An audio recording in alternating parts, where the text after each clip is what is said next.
नमस्ते प्यारे विद्यार्थियों, आप सबको स्टडी मैथ यूट्यूब चैनल में आप सबका हार्दिक स्वागत है और अभिनंदन। मैं लेकर आया हूँ कक्षा 10 की गणित, जो बहुत ही आसान तरीके से। तो अपन पिछले वीडियो के अंदर प्रश्न वाली 8.1 त्रिकोणमिति के परिचय के अंदर अपन 2 प्रश्न पढ़ चुके हैं और आज अपन पढ़ने जा रहे हैं तीसरा प्रश्न बहुत ही आसान तरीके से। चलिए आइए सबसे पहले प्रश्न को अच्छी तरीके से पढ़ने, क्योंकि सबसे पहले प्रश्न पढ़ना जरूरी है, क्योंकि जब बच्चों को प्रश्न ही समझ में नहीं आता है तो प्रश्न का हल कैसे करेंगे। तो सबसे पहले प्रश्न को समझना जरूरी है।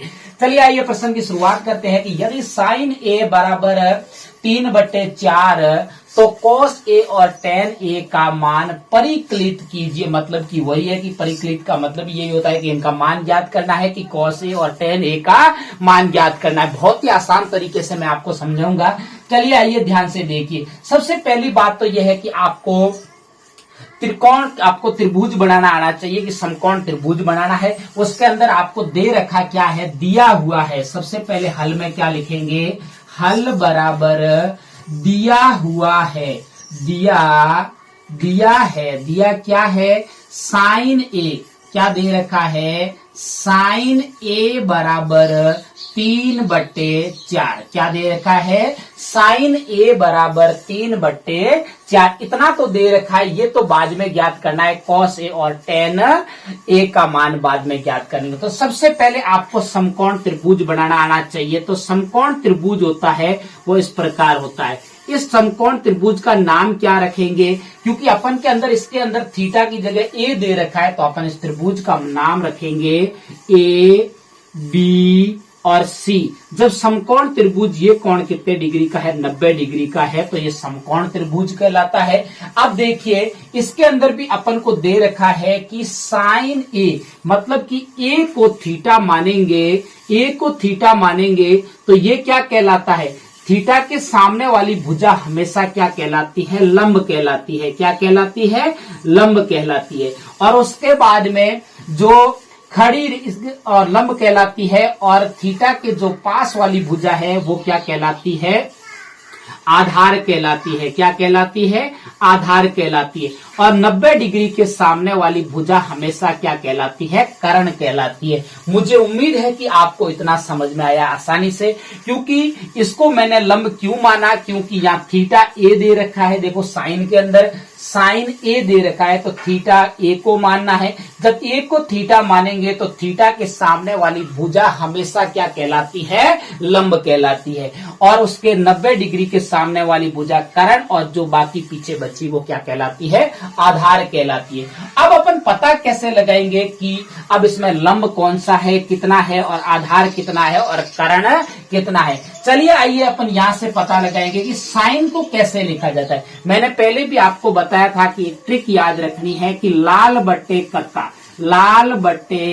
कक्का, क्या याद रखनी है, लाल बट्टे कक्का। अब देखो सबसे पहले जो है उसको लिखा जाता है साइन। क्या लिखा जाता है, साइन। अब साइन को एल का मतलब होता है लंब। क्या होता है, तो एल का मतलब क्या होता है, लंब। क्या होता है, साइन को लिखा जाता है लंब, और बटे के का मतलब होता है कर्ण।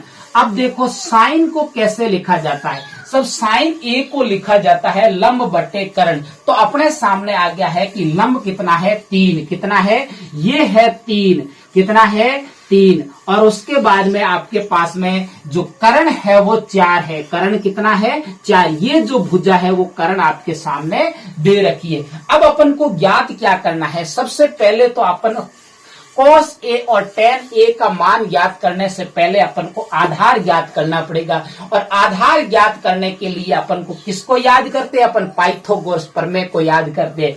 क्योंकि जब भी त्रिभुज की तीसरी भुजा ज्ञात करनी हो तो हमेशा पाइथागोरस प्रमेय के द्वारा ज्ञात की जाती है। तो चलिए आइए अपन लिखते हैं कि त्रिभुज कैसा त्रिभुज है, समकोण त्रिभुज। कैसा त्रिभुज है, समकोण। तो लिखेंगे समकोण त्रिभुज, समकोण त्रिभुज कैसा है, एबीसी। समकोण त्रिभुज एबीसी में, समकोण त्रिभुज एबीसी में पाइथागोरस प्रमेय द्वारा, पाइथागोरस प्रमेय द्वारा, किसके द्वारा ज्ञात करेंगे, पाइथागोरस प्रमेय के द्वारा। मुझे उम्मीद है कि मैंने कल जो पहला प्रश्न और दूसरे प्रश्न के अंदर भी अपन पाइथागोरस प्रमेय का सूत्र पढ़े थे कि पाइथागोरस प्रमेय का फॉर्मूला क्या है। पाइथागोरस प्रमेय का फॉर्मूला है कर्ण स्क्वायर। क्या है? कर्ण स्क्वायर बराबर लंब स्क्वायर। क्या होता है? कर्ण स्क्वायर बराबर लंब स्क्वायर प्लस आधार स्क्वायर। क्या होता है? आधार स्क्वायर। ये फॉर्मूला मुझे उम्मीद है कि आप सबको अब याद है, क्योंकि आप तो कक्षा 10th में पढ़ते हो। और अगर पाइथागोरस प्रमेय का आपको फॉर्मूला नहीं आता है तो आप बहुत पीछे हो गणित से। तो आपको गणित अगर सीखना है तो गणित के अंदर प्रयास करना पड़ेगा। जो बच्चा लगातार प्रयास करता है वही आगे जाके हमेशा सीखता है। तो अपन को गणित के अंदर केवल प्रयास चाहिए, रटने का काम नहीं है। इनके अंदर जो बच्चा हाथ से सबसे ज्यादा प्रयास करेगा बार बार, वही गणित का बहादुर बनता है। तो चलिए आइए अपन अब इस फॉर्मूले के अंदर भी अपन को तो क्या ज्ञात करना है? आधार ज्ञात करना है। तो इससे तो 3 फॉर्मूले होते हैं, मैंने पहले भी बताया था। एक कर्ण का होता है, एक आधार का होता है, एक लंब का। आपको तीनों फॉर्मूले याद नहीं रखने हैं, क्योंकि याद रखने की बातें खूब बहुत सारी पड़ी है, लेकिन इसको पक्षांतन करके अपन तीसरा फॉर्मूला बना सकते हैं। तो अपन को तो आधार चाहिए, तो अपन लिखेंगे आधार स्क्वायर। अपन क्या है? आधार स्क्वायर बराबर होता है कर्ण स्क्वायर। क्या होता है? कर्ण स्क्वायर माइनस लंब स्क्वायर। क्या होगा?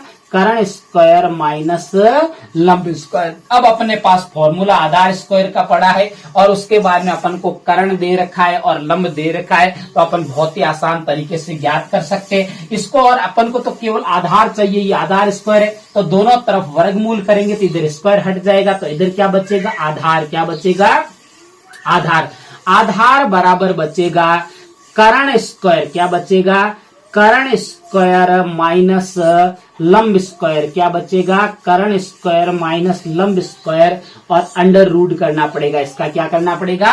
अंडर रूट, क्योंकि दोनों तरफ अंडर रूट करेंगे, वर्गमूल में लेंगे तो इसका स्क्वायर हट जाएगा। अब देखिए अपने पास में देखो आधार बराबर क्या लिखेंगे? आधार बराबर कर्ण का मान देखिए। चलिए कर्ण का मान अपन को दिया हुआ है, यहाँ पे क्या दिया हुआ है?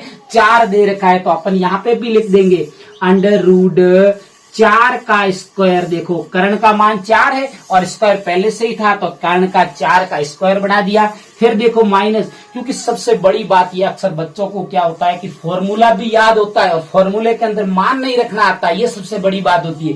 तो अपन को मान रखना भी आना चाहिए। और लंब कितना दे रखा है? 3, तो 3 का स्क्वायर। कितना होता है? 3 का स्क्वायर। अब अपन को क्या करना है? पहले स्क्वायर को खोल देते हैं। आधार बराबर अंडर रूट 4 का स्क्वायर। वर्ग कितना होता है? अपन को वर्ग याद होने चाहिए, कम से कम 30 तक वर्ग याद होने चाहिए, क्योंकि कक्षा 10 की अपन गणित पढ़ रहे हैं और कक्षा 10 एक बोर्ड की परीक्षा है जिसमें अपन को कम समय के अंदर बहुत ज्यादा प्रश्न करके अधिक से अधिक अंक लाने हैं। तो अपन को कुछ बातें याद होनी चाहिए, क्योंकि वर्ग अगर 30 तक याद होने चाहिए, घन कम से कम 15 तक याद होने चाहिए, ऐसी छोटी छोटी बातें अपन को याद होनी चाहिए। तो 4 का जो वर्ग होता है वो कितना होता है? 4 चुके 16, मतलब कि 16 होता है, माइनस 3 का वर्ग होता है 9। कितना होता है? 9। अब देखिए अपन को 16 में से 9 घटाने हैं, तो अपन घटा सकते हैं। आधार बराबर अंडर रूट 16 में से 9 गए, पीछे कितने बचे? 7। कितने बचे? 7। अब 7 ये वर्गमूल में से अंडर रूट में से संख्या बाहर आती नहीं है, इसीलिए जो अपना आधार आया है वो कितना आया है? रूट 7। कितना आया है? रूट 7। बहुत ही आसान तरीके से मैं आपको समझाऊंगा, हर एक बात पे गहराई से अपन चर्चा करेंगे। बस हमारे साथ आप जुड़े रहे स्टडी मैथ यूट्यूब चैनल से। अब देखिए उसके बाद में अभी भी प्रश्न पूरा नहीं हुआ है। देखो अभी तो केवल अपन ने पाइथागोरस प्रमेय के द्वारा आधार ज्ञात किया है। क्या किया है? जो समकोण त्रिभुज था इसका आधार। अब अपन बात आती है इसके अंदर cos A और tan A का अपन को मान ज्ञात करना था। तो सबसे पहले तो अपन किसका ज्ञात करेंगे? चलिए आइए इधर देखते हैं। सबसे पहले अपन मान ज्ञात करेंगे नंबर 1 पे। किसका ज्ञात करेंगे? cos A का मान। किसका ज्ञात करेंगे? cos A। जब भी cos A को सबसे पहले तो बड़ी बात यह कि cos A का आपको फॉर्मूला आना चाहिए। तो cos A का फॉर्मूला है कि साइन को लिखते हैं लंब बट्टे कर्ण, लेकिन साइन के बाद में क्या होता है? cos को लिखते हैं आधार बट्टे कर्ण। क्या लिखते, एक का मतलब आधार, तो इसको लिखते हैं आधार बट्टे कर्ण। क्या लिखते हैं, आधार बट्टे कर्ण। अब अपन इसको लिख सकते हैं cos a।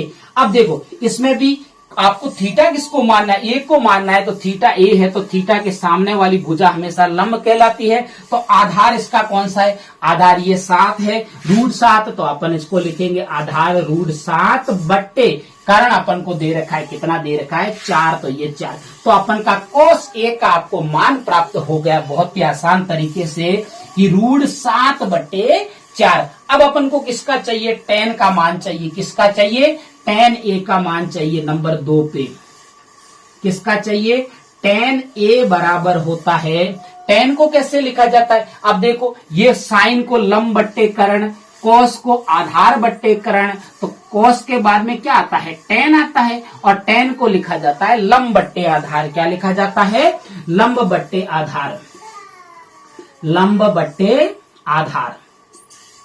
बहुत ही आसान तरीका है, लंब बट्टे आधार। अब इसमें भी थीटा किसको मानना है, इसमें भी थीटा को विशेष ध्यान रखना। अगर यहाँ पे tan c दे रखा होता तो थीटा अपन c को मानते और इस थीटा के सामने वाली भुजा ये लंब कहलाती, लेकिन इसमें भी अपन को थीटा कितना दे रखा है a, और इस a के सामने वाली भुजा लंब कहलाती है, और लंब अपन को दे रखा है 3। लंब कितना दे रखा है, तो लिखेंगे tan a बराबर लंब दे रखा है आपको 3, कितना दे रखा है 3, और बटे में आधार दे रखा है √7, कितना दे रखा है √7। तो ये हो गया आज आपका तीसरा प्रश्न, बहुत ही आसान तरीके से। मुझे उम्मीद है कि आपको अच्छे से समझ में आया है, और भी आगे मेरे से जुड़े रहे तो, और मेरे जो स्टडी मैथ यूट्यूब चैनल है इसको आप आगे से आगे अपने प्यारे प्यारे विद्यार्थियों को शेयर करना और मेरे चैनल को सब्सक्राइब करना। तब तक मेरे स्टडी मैथ यूट्यूब चैनल पर बने रहे। नमस्ते।